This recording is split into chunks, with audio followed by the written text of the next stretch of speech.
안녕하세요. 마음과 마음이 이어지는 소리의 행복한 나무입니다. 오늘 제가 가져온 책은 아르테 출판사에서 펴낸 배경옥 작가의 안녕 나의 빨강머리엔입니다. 안녕 나의 빨강머리엔은 35만 독자의 사랑을 받은 빨강머리엔이 하는 말의 두 번째 이야기입니다. 추억 속 애니메이션 빨강머리엔의 이야기를 웃음과 위로의 메시지로 전달한 빨강머리엔이 하는 말 출간 이후 그 후 4년 배경옥 작가는 빨강머리엔의 프리퀄이자 초록색 지붕집에 도착하기 전 고아였던 앤의 어린 시절을 다룬 작품 안녕 앤의 이야기를 통해 메시지를 전합니다. 이미 어른이 되어버린 우리지만 여전히 넘어지고 배우며 자라는 중이니 서툴다는 이유로 자책하거나 좌절할 필요가 없다고.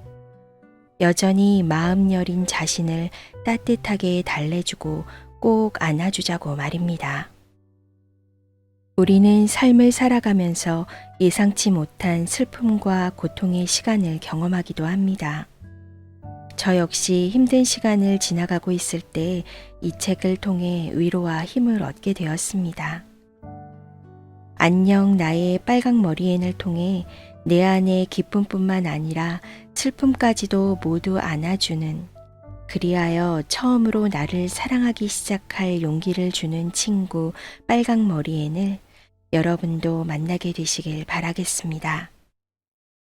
그러면 지금부터 안녕 나의 빨강머리엔 중에 일부를 읽어드리도록 하겠습니다. 안녕 나의 빨강머리엔. 나의 슬픔까지 안아주는 친구 빨강머리엔을 다시 만나다. 어릴 적 잊히지 않는 기억 하나가 있다.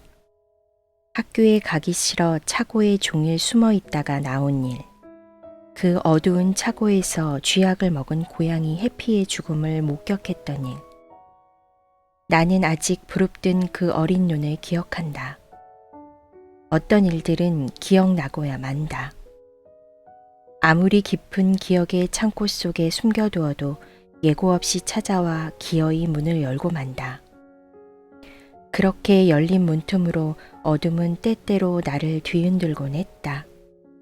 그러니 어린 내게도 나를 지켜줄 무언가가, 폭우가 몰아치는 날 무조건 나를 지켜줄 무엇이 절실했다. 빨강머리 앤이 나에게 해준 말을 기억의 창고에 모아 두어야겠다는 생각은 그때 내 안을 파고들었다. 내 맘대로 되는 것 하나 없던 날, 다친 곳을 한 번 더 크게 다친 날, 다시 빨강머리 앤을 만났다. 이미 어른이 되어버린 나를 내 안의 작은 아이가 끌어안으며 말했다. 어른이 되어서도 우리는 여전히 넘어지고 배우며 자라는 중이라고. 빨강머리 앤이 하는 말을 낸 후 많은 독자들을 만났다. 기억나는 일이 많지만 지방 강연 중 만난 한 독자의 말이 또렷이 떠오른다. 앤이 건넨 말을 읽다가 많이 울었어요. 저는 이 책을 읽고 다시 살고 싶어졌습니다. 앤의 어린 시절 얘기를 해보아야겠다고 생각한 건 해야 할 말이 아니라 내게 아직 듣고 싶은 말이 있어서라는 걸 알게 됐다. 고통과 슬픔이 이 세상에 너무도 많다는 사실 때문에 아무리 다짐을 해도 몇 번씩 무너지는 우리지만, 그럼에도 불구하고 아무것도 하지 않으면 어떤 일도 일어나지 않을 거라는 걸 알고 있는 우리들이기 때문에. 고통 앞에서 우리가 할 수 있는 건 우선 원망하는 일이다. 그러나 고통과 상실에 관한 많은 책을 읽고 쓰며 내가 알게 된 건 모든 고통에는 의미가 있다고 믿어야 살 수 있다는 것이다. 깨진 잔 속의 물은 엎질러졌다. 쏟아진 물 앞에서 울음을 터뜨린들 주워 담을 수 없다. 그러니 우리가 할 수 있는 건 직접 깨진 잔을 치우고 쏟아진 물을 닦는 것뿐이다. 그 어떤 경우에도 해결책은 내 밖에 과거에 있지 않다. 지금 이 순간에 나에게 있을 뿐이다. 그걸 믿어야 조금씩 앞으로 나아갈 수 있다. 우리가 기억해야 할 유일한 것은 그 어떤 것도 당연하지 않다는 것. 컵은 언제든 깨질 수 있다는 걸 아는 것. 깨진 컵을 주워 담고 쏟아진 물을 닦는 지금이 없는 한 미래는 허상일 뿐이라는 걸 아는 일이다. 낙천성은 운 좋게 타고나는 것이지만 낙관성은 훈련으로 키울 수 있다. 애초에 스트레스 받지 않는 낙천성이 아니라 스트레스 속에서도 살아갈 수 있다는 낙관성. 우리가 평생 배우고 익혀야 할 것은 그것이다. 세상 그 어떤 것도 당연한 것으로 받아들이지 않을 때 우리는 비로소 매 순간 살아있을 수 있다. 그리고 그것은 어린애니 내게 온몸으로 보여준 진실이었다. 살아있는 모든 존재에게 이름을 붙이는 그 여린 손길이 속삭였던 진실 말이다. 이 어린 현인을 보며 다짐했다. 그러니 많은 것을 가지고 크게 외치는 걸 지으라 불러선 안 된다고.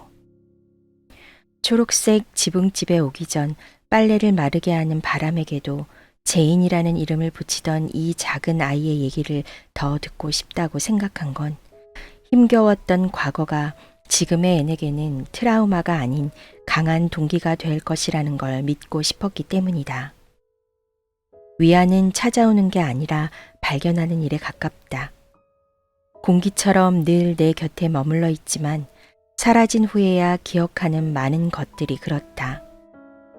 깊은 내 어둠을 잠재워줄 존재는 그러므로 이미 내가 아는 것들, 내 안에 존재했던 것들이다. 빨강머리 애니 하는 말이 나온 후 푸나 보노보노처럼 어린 시절 불안을 잠재우던 수많은 동물 친구들이 등장한 건 그런 이유라고 생각한다. 이제 나는 영화 인사우드 아웃의 주인공 라일리의 상상 친구 빙봉처럼 세상엔 기쁨만 넘치는 것이 아닌 슬픔도 함께 있으며 나의 슬픔이 옛 친구를 다시 불러 모은다는 걸 알만한 나이에 다다랐다. 그리고 당신도 그렇다. 슬픔이 끝나는 건 슬픔이 사라지는 순간이 아니라 내 눈물을 닦아줄 친구가 옆에 있을 때뿐이라는 걸. 이 책을 읽는 일이 애니 우리에게 그런 친구였다는 걸 다시 발견하는 일이었으면 한다. 고집스러운 기쁨. 우리는 과감히 기쁨을 추구해야 한다. 쾌락 없이는 살 수 있지만 기쁨 없이는 안 된다. 이 세상이라는 무자비한 불구덩이에서 고집스럽게 기쁨을 받아들여야 한다. 잭 길버트의 시 변론 취지서를 읽으며 나는 고집스럽게 기쁨을 받아들여야 한다는 문장 앞에 오래 서 있었다. 고집스러운 기쁨이야말로 빨강머리 앤을 한마디로 정의하는 문구 같았기 때문이다. 앤이 막 옹알이를 시작할 무렵 부모님이 모두 열병으로 세상을 떠난다. 가정부였던 조애너 아주머니의 집에서 자랐지만 형편이 넉넉지 않은 탓에 앤은 6살 무렵부터 청소하고 장작을 옮기며 자기 또래의 아이들 넷을 돌본다. 어린 앤이 살아가는 환경은 지금이라면 아동학대라고 볼 정도로 가혹하다. 그런데 놀라운 건 이 아이가 늘 슬픔이 아닌 기쁨을 선택한다는 것이다.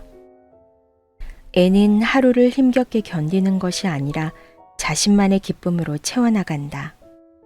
찬 손을 호호 불며 난 왜 엄마 아빠도 없이 매일 구박만 받으며 살까? 하고 눈물을 글썽일 법도 한데 강에서 물 길어오기는 힘들지만 가는 길에 예쁜 벚꽃이 피어서 기뻐 하고 웃는 것이 바로 앤이다. 앤이 힘든 여건에서도 건강할 수 있었던 건 태어나자마자 세상을 떠난 부모 탓, 매사 구박하는 조애너 아주머니나 술주정뱅이 버트 아저씨 탓을 하지 않았기 때문이다. 그 모든 불행의 원인을 자신에게 돌리고 자기 혐오로 빠지지 않았기 때문인 것이다. 어릴 때 경험한 가난 때문에 돈 없는 게 너무 무섭다는 사람이 있는가 하면 같은 이유로 돈이 없어도 무서울 게 없다고 생각하는 사람도 있다.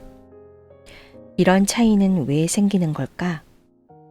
사람마다 스스로를 보호하기 위해 쓰는 방어기제가 다르기 때문이다. N의 주요 방어기제는 상상력과 승화였다. 늘 언제라도 기쁨을 찾아보자.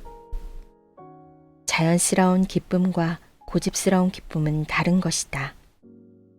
힘들고 괴로운 상황에서도 매 순간 아름다운 노을을 보거나 아침에 새소리를 들으며 인간으로 사는 기쁨을 발견하는 것. 그것이 고집스러운 기쁨이다. 이루어지지 않더라도 기대하는 힘. 이것이 삶에 대한 N의 태도였다. 살다 보면 예상치 못한 일로 꿈을 잊고 기쁨을 잃는 경우가 많다. 몇 년 전 미국 여행에서 강단에 서길 꿈꾸며 유학을 왔지만 관광버스에 선 남자를 보았다. 그는 대학 강단 대신 관광버스에서 미국 문화에 대해 설명하는 유쾌한 가이드가 되어 강사 못지않게 멋진 모습으로 살고 있었다. 오디션 프로그램에서도 아이돌의 꿈을 이루지 못해 트로트 가수로 전향한 출연자가 적지 않다. 고집스러운 기쁨이란 그럼에도 불구하고 이것도 나쁘지 않아 라는 태도. 막다른 벽에 부딪혔을 때 희망의 종류를 바꾸는 용기일지 모른다. 그럴 때 삶의 또 다른 기쁨이 열린다. 세상에 나쁜 날씨는 없다. 버트 아저씨나 조이너 아주머니가 입버릇처럼 하는 말이 있다. 분명 또 사고를 치겠지. N이잖아. 너처럼 실수를 많이 하는 사람은 본 적이 없다는 말인 조에너 아주머니에게도 마릴라 아주머니에게도 수시로 듣는다. N은 실수를 계속하다 보면 언젠가 자신도 실수하지 않을 때가 올 거라고 말했지만 정말 그런 날이 오긴 할까? 그리고 N의 실수가 나쁘기만 한 걸까? 핀란드의 초등학교에서는 아이들이 각설탕으로 저마다 작은 건물을 만드는 수업을 한다. 얼핏 보면 평범한 공작 시간처럼 보이지만 여기에는 분명한 의도가 있다. 각설탕을 쌓으며 거듭되는 실패에도 아이들이 새롭게 시도하는 법을 배우고 실수나 실패에 대한 부정적인 태도를 바꾸는 법을 익히기 때문이다. 미국 항공우주국 나사의 특정 부서에는 공학자들에게 위험을 무릅쓰고 시도하도록 격려하는 조직 문화가 있다. 실제로 엄청난 돈을 쏟아부어 실험하는 우주선이 공중에서 폭발할 때마다 우주비행관제센터는 박수와 격려로 채워졌다. 메리 파이퍼의 책 나는 심리치료사입니다를 보다가 미술 선생님에 관한 글을 읽었다. 흥미로운 건 그 선생님이 학생들에게 그림을 그릴 때 지우개를 사용하지 못하게 한다는 내용이었다. 선생님은 아이들에게 늘 말했다. 실수를 지워버리지 마세요. 아름답게 만들어 보세요. N에게 이런 선생님이 있었다면 어땠을까? 또 실수했냐는 지적 대신 호기심 많고 모험심 강한 성격 때문에 오히려 격려받지 않았을까? 물론 살다 보면 얼굴이 화끈거리는 실수로 얼룩진 나를 빼내오고 싶은 순간들이 있다. 그런데 문득 내 실수를 지우지 않고 남겨둔 채 그 위에 다시 그림을 그렸다면 어떤 모양일까 싶다. 별을 그리려다가 잘못해 삼각형을 그렸다거나 동그라미를 그리려다가 각진 부분이 많아 포기했더라도 만약 그 위에 다른 선을 조금씩 그어볼 수 있었다면 지금과 다른 그림이 되었을지 모른다. 좋은 실패와 나쁜 실패를 구별해야 한다. 좋은 실패는 새로운 도전 과정에서 나오는 것이고 나쁜 실패는 자만과 부주의로 같은 실수를 반복하는 것이다. 흥미로운 건 실수와 실패가 더 나은 길로 가는 여정일 때도 많다는 사실이다. 적어도 그렇게 믿고 다시 한번 시도할 때 우리는 조금씩 나아간다. 메리 파이퍼의 책에서 가장 좋아하는 문장에 밑줄을 그었다. 초보 심리 치료사였을 때 저는 다음 질문을 여러 형태로 변형해서 내담자에게 물어보라고 훈련을 받았습니다. 다른 사람들이 당신을 어떻게 대합니까? 당신은 그에 대해 어떻게 느낍니까? 시간이 흐르면서 저는 이렇게 묻는 경우가 더 많습니다. 당신은 다른 사람들을 어떻게 대했습니까? 그리고 당신은 그들이 어떻게 느끼도록 했습니까? 좋은 심리치료는 마음의 풍경을 바꾸어야 합니다. 훗날 애는 실수 많은 아이가 아니라 호기심 가득한 아이로 피어난다. 지적하고 호통치는 양육자가 아니라 사랑을 듬뿍 주는 매튜 아저씨와 마릴라 아주머니 덕분에 실수를 통해 성장하고 같은 실수는 반복하지 않는 침착한 어른이 되는 것이다. 실패나 실수는 어떻게 바라보느냐에 따라 우리에게 더 큰 가르침을 준다. 이럴 때 기억해두면 좋을 스코틀랜드 속담이 하나 있다. 세상에 나쁜 날씨는 없다. 맞지 않는 복장이 있을 뿐이다. 날씨는 계속 변한다. 자라나는 아이도 그렇다.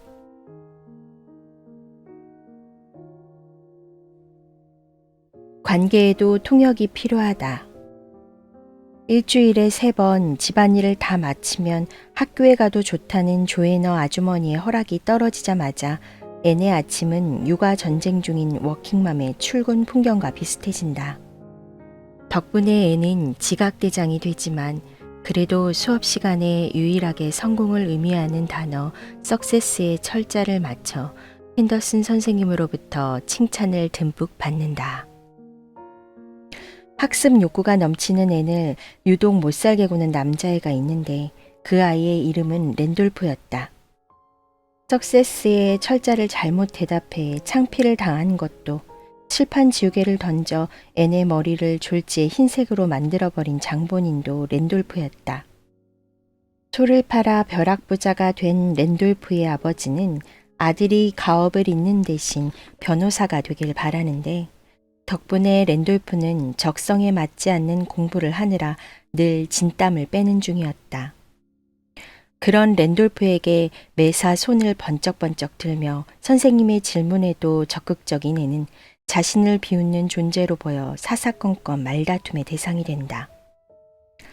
카페에서 큰 소리로 말다툼하는 연인을 봤다. 여자는 대화를 원하는 듯 했고 남자는 입을 다문 채였다. 네가 늘 그렇게 흥분하기 때문에 내가 말하기가 싫은 거야.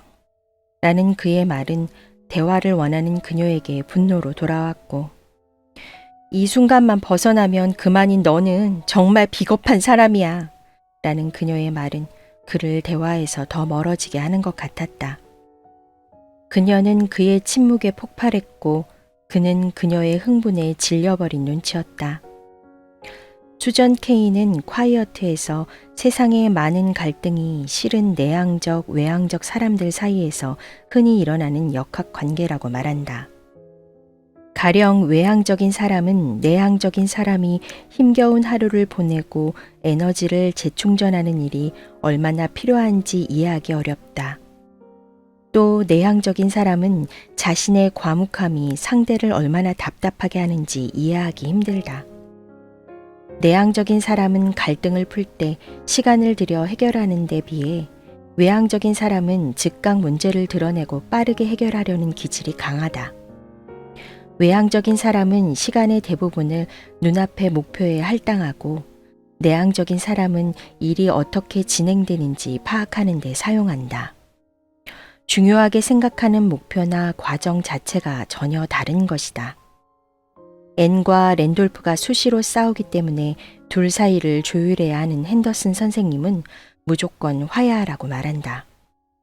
친구들끼리 사이좋게 지내야 한다며 억지로 두 아이를 악수시키는 식이다. 그런 식으로 아이들의 갈등이 해결될까? 앤이 외향적이라면 랜돌프는 내향적이다. 화를 잘 내는 것처럼 보이는 랜돌프는 실은 자신의 마음을 꽁꽁 싸매고 얘기하지 못하는 성격이다. 랜돌프의 진짜 꿈은 아버지처럼 소를 키우는 목장주가 되는 것이었다. 목장 소들에게 일일이 이름을 붙여주고 소의 상태를 살피면서 아이는 커다란 행복을 느낀다. 그러나 아버지의 강요 때문에 변호사로 꿈을 변경한 후 아이의 내면은 급속히 붕괴돼 마음속 깊숙이 분노와 화로 들끓는다. 아무리 열심히 하려고 해도 공부에 집중하지 못하는 자신을 스스로 비난하다가 무엇이든 빨리 배우는 앤을 보며 분노가 폭발한 것이다. 만약 핸더슨 선생님에게 외향성과 내향성에 대한 이해가 있었다면 그녀는 앤과 랜돌프에게 각각 다른 학습 처방을 내렸을 것이다. 예를 들어 같은 일을 두고도 내향적인 사람은 격려에 반응하고 외향적인 사람은 주문에 반응한다. 내향적인 사람은 지금도 그렇고 계속 잘할 수 있을 거예요. 조금만 힘내세요. 라는 부드러운 말에 움직이고 외향적인 사람은 그것밖에 못해요. 훨씬 잘할 수 있는 사람이잖아요. 더 집중하세요. 처럼 적극적인 요청에 성과를 낸다는 것이다. 외향적인 사람의 즉각적인 반응은 상황을 수습해 빨리 정리하길 원한다는 뜻이고 내향적인 사람의 침묵은 상대에 대한 무시가 아니라 생각할 시간이 필요하다는 뜻이다. 내가 맞고 그가 틀린 게 아니라 그저 다르게 판단하고 생각하는 것뿐이다. 나에게 적당한 온도가 다른 사람에겐 뜨겁고 나에게 알맞은 거리가 다른 이에겐 너무 가까워 숨이 막힐 수 있기 때문이다. 카페의 다툼은 결국 여자의 대성통곡으로 끝났다. 남자는 지친 얼굴로 그녀를 침묵 속에서 바라보고 있었다. 살면서 우리는 얼마나 자주 이런 상황에 마주치는 걸까? 같은 언어를 쓰고 있는 것 같지만 우리에겐 통역이 필요하다. 그냥 좀 쉬어. 선배, 살면 살수록 세상이 더 나빠지는 것 같아. 나이 들면 사는 게 좀 수월해질 줄 알았는데. 후배에게 문자 한 통을 받았다. 오래전부터 잡지계에 정리해고 바람이 불고 있었다. 정식 에디터를 뽑는 대신 외부 필자로 기사를 막는 일이 다반사. 이젠 팀원 없는 편집팀장인 친구가 생길 정도다. 개인적으로 힘내라는 말을 싫어한다. 라디오 DJ로 일하는 동안 공무원 시험에 8년째 떨어졌고 여자친구에게 실연당했고 회사에 사표 냈다는 사연 앞에서도 힘내세요 라는 말을 하지 않기 위해 썼다. 이유는 간단하다. 이미 우리는 너무 힘내며 살고 있다. 힘내의 대표격인 의지력은 마치 근육 같아서 쓸수록 소모된다는 연구 결과를 보고 놀랐다. 의지력이 한정된 자원이라는 것이다. 그제야 낮에 참다가 밤만 되면 야식 욕구가 폭발하는 이유가 낮 동안 소모된 의지력이 바닥난 탓이란 걸 이해했다. 우리는 힘내는 기술을 부지런히 축적해왔다. 당일 배송에 샛별 배송, 24시간 카페와 마트는 한국인 특유의 성실함이 만든 서비스다. 하지만 힘내자 기술이 쌓이는 동안 사람들은 집단적인 소진 증후군에 걸려 넘어졌다. 그 부작용이 집단적인 우울증에 걸린 사회로 나타나는 것일지도 모른다. 앞만 보고 달려가던 후배에게 말했다. 고민해서 10분 안에 결론이 안 나는 문제는 사실 걱정해도 별 소용이 없어. 시간이 걸리는 문제는 그냥 놔둬보자. 어디 멀리 떠나겠다는 생각부터 강박이니까 그냥 좀 쉬어. 예쁜 찻잔에 좋아하는 차를 따뜻하게 마셔. 너를 손님처럼 극진히 대접해줘. 힘들 때 총량의 법칙이라는 말을 떠올린다. 기쁨에도 슬픔에도 괴로움에도 총량이 정해져 있어서 일정한 균형이 맞추어진다고 상상하는 습관이다. 빛이 있으면 그림자가 있고 낮이 있으면 밤이 있다. 겨울이 길면 봄이 찬란하게 느껴진다. 고통스런 마감이 있기에 한 권의 책도 탄생하는 것이다.